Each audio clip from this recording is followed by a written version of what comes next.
Եթերում լուրերի ժամն է, բարի երեկո։ Եվ այսպես զինծառայությունը 6 ամսով կրճատելու նախագիծն արժանացավ Պաշտպանության և անվտանգության հարցերի մշտական հանձնաժողովի հավանությանը։ Փաթեթը ներկայացրել է Պաշտպանության նախարարը։ Սուրեն Պապիկյանն ասել է, որ նախատեսվում է շարքային կազմի պարտադիր զինվորական ծառայության 24-ամսյա ժամկետը փոխարինել 18-ամսյա ծառայության ժամկետով։ Դրա գործողությունը տարածելով 2026-ի հունվարի 1-ից հետո պարտադիր զինվորական ծառայության զորակոչվող քաղաքացիների վրա։ Պապիկյանը հերքել է բանակի կրճատման մասին լուրը, նաև կարճ զրուցել լրագրողների հետ։ Անկեղծ ասած, ի տարբերություն գործող զինծառայողների վրա տարածելուց, այն ինչ հիմա մենք արել ենք, այսինքն հունվարի 1-ից ուժի մեջ մտցնելը կամ օրենքը այդ ձևով անցկացնելը, դրա մասին եմ, որ եթե հունիսին դա տեղի ունենար եւ դրա մասին արդեն խոսակցությունները կային նոյեմբերից, դա կլիներ հունվարի 1-ից հետո բանակ գնացողների համար անարդար։ Ու երբ կար հնարավորությունը հաշվարկները մեզ թույլ էին տալիս դա անել ավելի վաղ, բնականաբար մենք լսելով, անսալով մեր հասարակության մտահոգություններին, խնդրանքներին, ժամանակ չգիտեք, որ հունվարին գնացողների նախագիծը չենք քննարկել, ներողություն, նախագիծը շրջանառել էինք, նախագիծը շրջանառելուց հետո երբ դրվել է ի դրաֆտ համակարգում, երբ մարդիկ սկսել են դրա մասին կարծիքներ հայտնել, քննարկումներ, նամակներ տարբեր, բնականաբար մեզ համար էլ ակնհայտ է դարձել, որ շատ ավելի ճիշտ կլինի, եթե մենք դա անենք հունվարի 1-ից, եւ մենք այդ որոշմանը հանգել ենք եւ վարչապետը դրա մասին հայտարարել։ Պարոն Պապիկյան, մամուլում կային հրապարակումներ, որ զինված ուժերի աշխատավարձի բարձրացում հունվարի 1-ից աշխատավարձի բարձրացում, հարգելի գործընկերներ, ատեստացիոն համակարգը ներդրված է, այն ընթացքի մեջ է եւ կարծում եմ դրանից լավ աշխատավարձի բարձրացման հնարավորություն չի կարող լինել։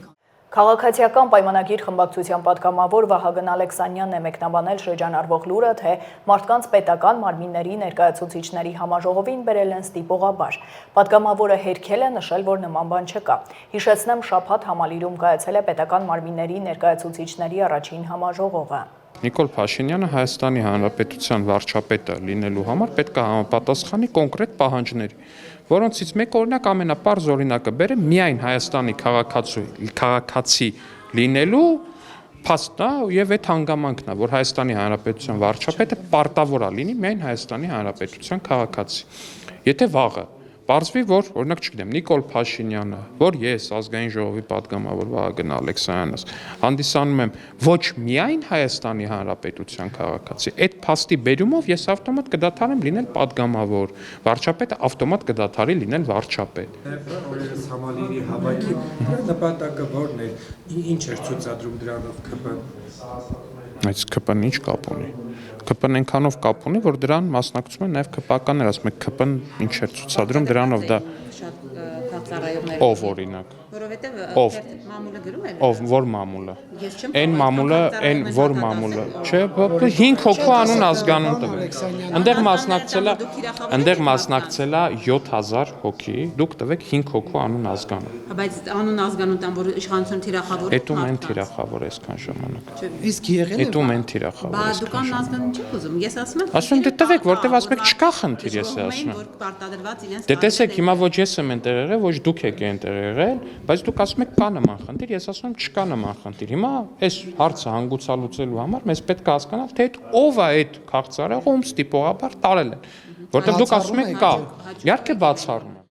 Հակակոռուպցիոն դատարանում շարունակվել է Ռոբերտ Քոչարյանի եւ մյուսների գործով նիստը դատավոր Սարգիս Պետրոսյանի նախագահությամբ։ Երկրորդ նախագահ Ռոբերտ Քոչարյանից բացի որպես մեղադրյալներ են ներգրաված Պաշտպանության նախկին նախարար Սեյրան Օհանյանը, ՀԱՊԿ նախկին գլխավոր քարտուղար Յուրի Խաչատուրովն ու նախկին փոխվարչապետ Արմեն Գևորգյանը։ Հիշեցնեմ, նրանց նկատմամբ քրեական հետապնդումը դադարեցվել էր Սահմանադրական դատարանի որոշումից հետո, որը հակասահմանադրական էր ճանաչել մեղադրանքի հոդվածը։ Որոշումը բողոքարկվել էր, գործը փոխանցվել էր հակակոռուպցիոն դատարան, որն էլ քննել է նոր մեղադրանք առաջադրելու վերաբերյալ մեղադրող կողմի միջնորդությունը։ Նախորդ նիստը չէր կայացել, քանի որ դատախազները մեղադրանքը վերավորակավորելու փոխարեն ձեռնամուխ էին եղել նոր վերաձևակերպումներով նոր մեղադրանք առաջադրելուն։ Երբ որ մի դատավորից մյուսն էին փոխանցում, երկու սպեսամես չէր մակարդակում։ Ոչ մեկին դա չէր մտածում։ Ողջամտություն եւ այլն։ Իմ կաշվի վրա Ես այս ամենը զգացել եւ ես չեմ կարող այն կյանտար նայել ձեր գործողությունները շատ կներեք։ Սա ուղղակի հնարավոր պարավը իմաստն չի գուտը եկացակ, հանգամանք կա։ Իմ կարծիքով նաև այն լսումները, որը կազմակերպվեց մի գործով, որը այսօր դատարանում է, իհարկե դա ուղղակի փորձ է ճնշում իրականացնել այդ ճանապարհը դատարանի վրա։ Ես հարկ դա չեմ գնալ։ Բոլոր ռայներով, ամբողջ իրավապահամակարգի ղեկավարներով եւ այդ լեյտմոտիվը եղել է հետեւյալը՝ հիացմցքում բացահայտված է, թե բացահայտված չէ, պետք է բացահայտել։ Բայց ոչ չի խոսացել, ինչը բացահայտել։ Սպանությունների մասին չի խոսում։ Ուղղակի պետք է գործը բացահայտել, վերահսկել։ Ենթադրվում է, որ բացահայտվելու այստեղ։ Անկոչան։ Ուղղակի ես նույնիսկ արձագանքելու համար չեմ անում։ Ուղղակի ուզում եմ, որ դուք նաև մեր աչքերով փորձեք այս իրավիճակին նայել։ Տեսեք, դուք ձեր մտահոգությունը հայտնեցիք, որ նախորդի շատ հարգանքով մեր մյուս գործընկերների նկատմամբ, որ դատական նիստերը ինչ-ինչ պատճառներով չեն կայացել։ Դրանով ողջամիտ ջանքի տուն գործի իշխանության եւ ձեր իրավունքները խախտվում են։ Հիմա դատարանը ցանկանում է այնպիսի ընդհանցակարգով այս քրեական գործը քննի, որպեսզի որևէ իրավունքները չխախտվեն։ Առավելապես ձեր իրավունքները չխախտվեն։ Բարձր հոգևորական դասը պահանջում է սառեցնել Աշակ Խաչատրյանի ծառայությունը եկեղեցում։ Համացանցում լուսանկար էր տարածվում, որում ներկայացված էր դիմում ուղղված Գարեգին II-ին։ Դիմումում բարձր դասի հոգևորականները դիմում են նրան ու խնդրում հորդորում առժամանակ կասեցնել Մայրաթոռի դիվանապետ Աշակ Խաչատրյանի պաշտոնավարումը բոլոր պաշտոններում եւ ծառայությունը եկեղեցում։ Նշված են դիմող հոգևորականների անունները, որոնք ստորագրել են։ Երևանում առանց տոմսի երթևեկելու հիմքով օգոստոսից 860 վարչական ակտ է ընդունվել։ Ներհամայնքային տրանսպորտում թույլ տված վարչական իրավախախտումների վերաբերյալ 438 անձի նկատմամբ կայացվել է տուգանքի որոշում։ Այդ մասին քաղաքապետարանի գործակարգավարական խորհրդակցության ժամանակ ասել է հասարակական կարգի պահպանության ծառայության պետի պաշտոնակատարը։ Ավետիք Բաբայանը տվյալներ է ներկայացրել, նաև նշել, որ ծառայության կողմից ներհամայնքային տրանսպորտում հսկողական աշխատանքները սկսվել են 2025-ի օգոստոսի 19-ից։ Իսկ նախորդ գիշեր արձանագրվել է օդի որակի էական վատթարացում պայմանավորված Հայաստանի տարբեր հատվածներում խոշոր հրդեհներով։ Քաղաքապետ Տիգրան Ավինյանը խոսել է պատճառների մասին, մասնավորապես շինարարական փոշու, բայց արդեն որերորդ տարին է խնդիրը սրվում է հենց ձմեռվա ամիսներին, ասել է նա։ Նախորդ գիշեր մենք արձանագրեցինք օդի որակի էական վատթարացում պայմանավորված Հայաստանի Հանրապետության տարբեր հատվածներում խոշոր հրդեհներով, մասնավորապես օրինակ Ճամբարակում խոշոր հրդեհներ էին տեղի ունենում, բայց իհարկե խոշոր հրդեհները մի վտանգավոր երևույթ են եւ ուզում եմ շատ հստակ արձանագրել այս տեսակ հրդեհները եւ իրենցից արտանետված տոքսինները, նյութերը էականորեն ավելի վտանգավոր են, քան շինարարական փոշին, քան այն փոշին, որի դեմ մենք շատ ինտենսիվ պայքարում ենք։ Բայց ուզում եմ նաև արձանագրել, որ այն ինչը, որ միգուցե շատ դեպքերում սովորական էր թվում տասնամյակներով, եւ մենք չենք խոսել դրա մասին, հիմա պետք է որոշակի անդրադարձ ունենանք, մասնավորապես օրինակ ենթադրում եմ շատերը տեսել եք կողքի բակում կամ հենց մեր բակում ինչ որ մեկին, ով որ հավաքում է տերևները եւ աղբը եւ վառում է։ Սիրելի երևանցիներ, այդ փոքրիկ տերևների եւ աղբի վերամշակման գործարանները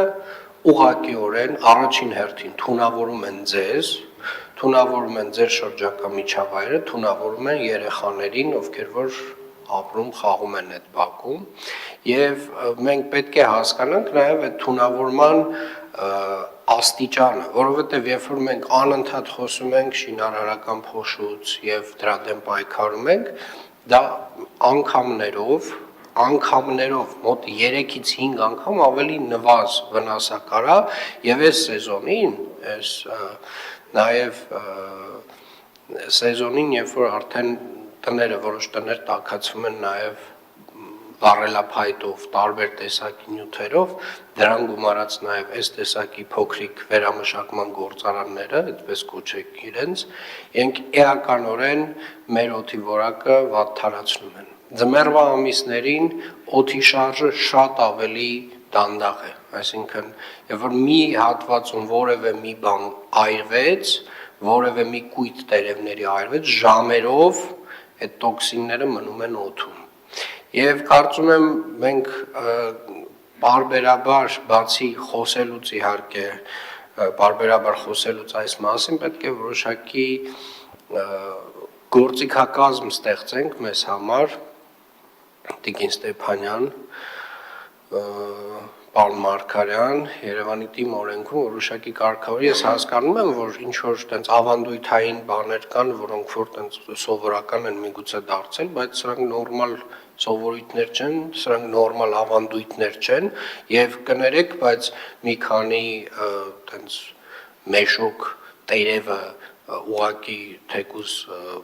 աղբամանին չհասցնելու համար ուղակի բակում վառել եւ ամբողջ շրջակա միջավայրը թունավորել, դա նորմալ չի։ Դա նորմալ չի, պետք է ասել առաջին հերթին, որ դա նորմալ չի եւ պետք է արդեն սկսել դրա դեմ պայքարել, որովհետեւ մենք տեսնում ենք ամեն նոյեմբեր ամսից սկսում է մեր օդի որակի վատթարացումը, դες ամառվա ամիսներին մեր այդ PM2.5-ը վատագույն դեպքում, չգիտեմ, 50-60-ա ցուցանիշը, որը կամ գերազանց է, կամ տենց լավ, այդ կամ կանաչ շրջանակում է, կամ դեղին։ Հիմա մենք տենց մոտավորապես կամ անառողջ շրջանակում ենք, անառողջ զգայուն խմբերի համար, կամ անառողջ, կամ շատ անառողջ։ Եվ դա պայմանավորված է մի քանի գործոններով։ Իհարկե մասսայական հրդեհները իրենց հերթին, բայց նաև այդ որոշակի կանխարգելիչ գործողությունները, որոնք որ տերևների վառել, աղբի վառել, չգիտեմ, տարբեր տեսակի ինչ-որ բաների այրումը բակերում, դրանք անթույլատրելի են եւ իրականում այս մեծ ծավալի մեջ, քաղաքի ծավալի մեջ, երբ որ դրանք բոլորը միաժամանակ տեղի են ունենում, այդ տոքսինները հավաքվում ու մնում են մեր օդում շատ երկար ժամանակ եւ մենք այդ օդը շնչում ենք։ Եվ սա շինարարության մասին չի։ Երբ որ մենք անընդհատ ասում ենք ժողովուրդ ջան, այո, շինարարությանը վերաբերյալ պարոն Ղուկասյանը այսօր կզեկուցի ամենաչարամիտ խախտողներին եւ նրանց հանդեպ որոշակի գործողություններ տեղի կունենան, բայց ես ձեզ վստահեցնում եմ, այդ մի հատ շենքի կառուցումը եւ իր ամբողջ ստեղծած փոշին, այդ ընդամենը մի բակի, այտենց մի հատ լավ կույտի տերևների այրումը, որ շատ ավելի թունավոր է եւ վտանգավոր։ Եվ այս գիտակցումը մենք պետք է ունենանք։ Սա չի նշանակում, որ մեր կառուցապատողները պետք է տենց հանգիստ շունչ քաշեն։ Սա մեկը մյուսի հետ կապ չունի, բայց նաև մեխանիզմներ պետք է ստեղծենք, պարոն Մարգարյան, որպեսզի այս process-ների դեմ կարողանանք պայքարել։ Գեղարքունիքի մարզի սահմանամերձ ճամբարակ թթու ջուր հատվածում հրդեհաշիջման աշխատանքներն ինտենսիվորեն շարունակվում են։ Ներքին գործերի նախարարության տեղեկացմամբ աշխատանքներին մասնակցում է 343 փրկարարական ծառայող, ներգրավել է 6 հիմնական տեխնիկա, պաշտպանության նախարարության ուղղաթիռ, կիրառվում են անօդաչուներ։ Հրդեհը բռնկվել է նոյեմբերի 21-ին, ապա տարածվել այրելով խոտածածկու ծառեր։ Տեղանքի բարդ ռելիեֆի պատճառով շատ հատվածներում կրակի մարման աշխատանքներն իրականացվել են անհատական միջոցներով։ Որոշ տեղերում հաջողվել է կասեցնել կրակի տարածումը, սակայն չոր ու քամոտ եղանակի պատճառով վերջնականապես չի հաջողվել մարել հրդեհը։ Այժմ առաջարկում եմ ծանոթանալ աշխարհում կատարվող իրադարձություններին։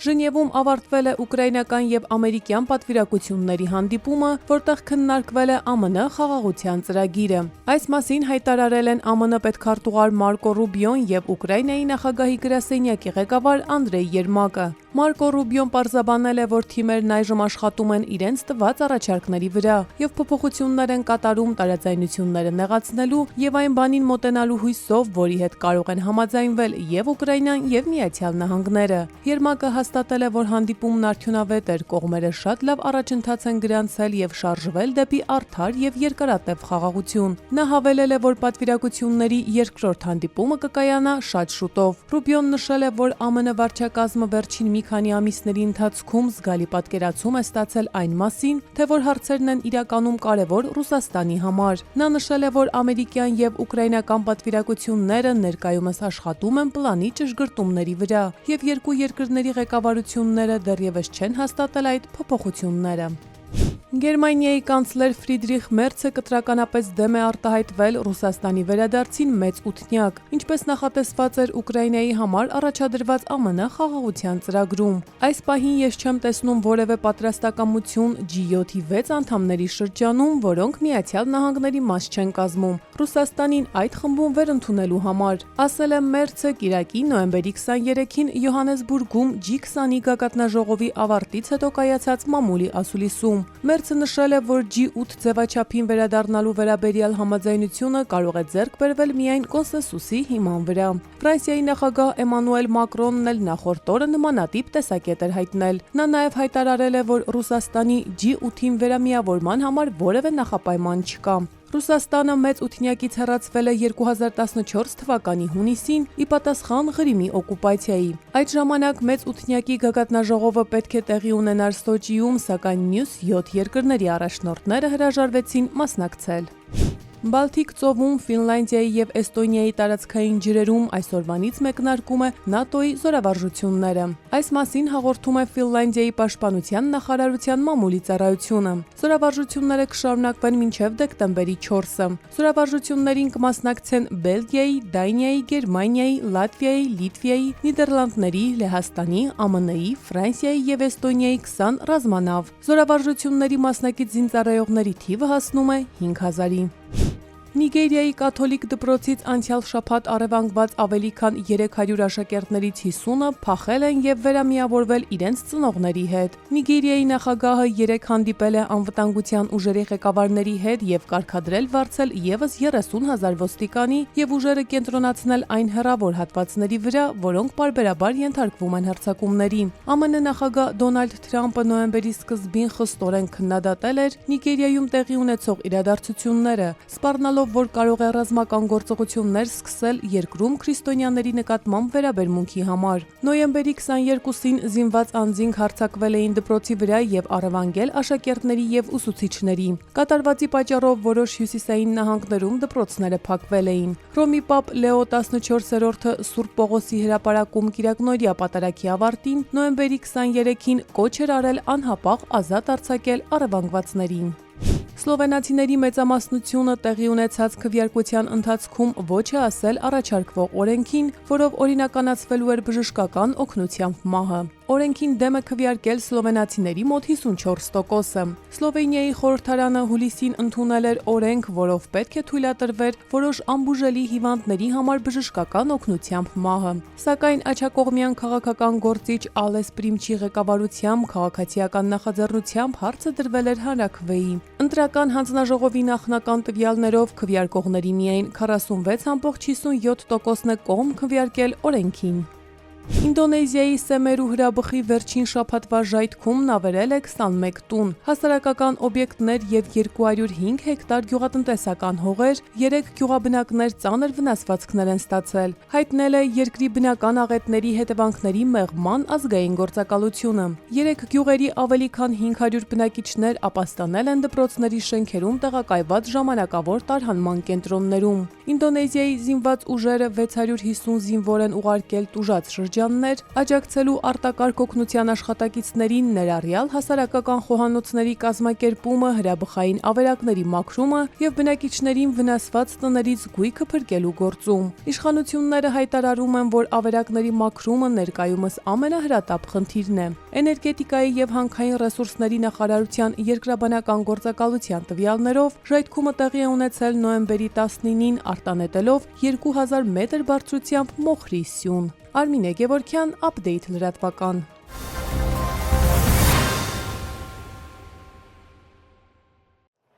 Շարունակենք, Կոտայքի բարեկներն ապօրինի թմրաշրջանառության հերթական դեպքն են բացահայտել, մանրամասները տեսանյութում։ Համայնքային ոստիկանության Նայիրիի բաժնի ծառայողները ստացել էին օպերատիվ տեղեկություն, որ երկու երիտասարդ Կոտայքի մարզի Զովունի գյուղում տեղադրելու միջոցով իրացնում են թմրամիջոցներ։ Տեղեկությունն իրացվեց մարզի պարեկների հետ։ Զովունու 30-րդ փողոցում թմրանյութի փաթեթ տեղադրելիս ձերբակալվեցին եւ բաժին տեղափոխվեցին Աբովյանի եւ Բյուրեղավանի բնակիչ 26-ամյա երիտասարդները։ Աբովյանցի խուզարկությամբ հայտնաբերվեց 14 փաթեթ, ընդհանուր մոտ 27 գրամ քաշով։ Նա ընդունեց, որ փաթեթներում մարիխուանա է, այն ձեռք են բերել համացանցի միջոցով եւ գումարի դիմաց պետք է տեղադրեին Զովունիում։ Բյուրեղամանցի երիտասարդի խուզարկությամբ հայտնաբերվեց ծալովի դանակ։ Երիտասարդներն ու կազմված փաստաթղթերը ներկայացվել են նախաքննական մարմին, հանգամանքները պարզվում են։ Ծանուցում ենթադրյալ հանցանքի մեջ կասկածվողը կամ մեղադրվողը համարվում է անմեղ, քանի դեռ նրա մեղավորությունը ապացուցված չէ Հայաստանի Հանրապետության քրեական դատավարության օրենսգրքով սահմանված կարգով, դատարանի օրինական ուժի մեջ մտած դատավճռով։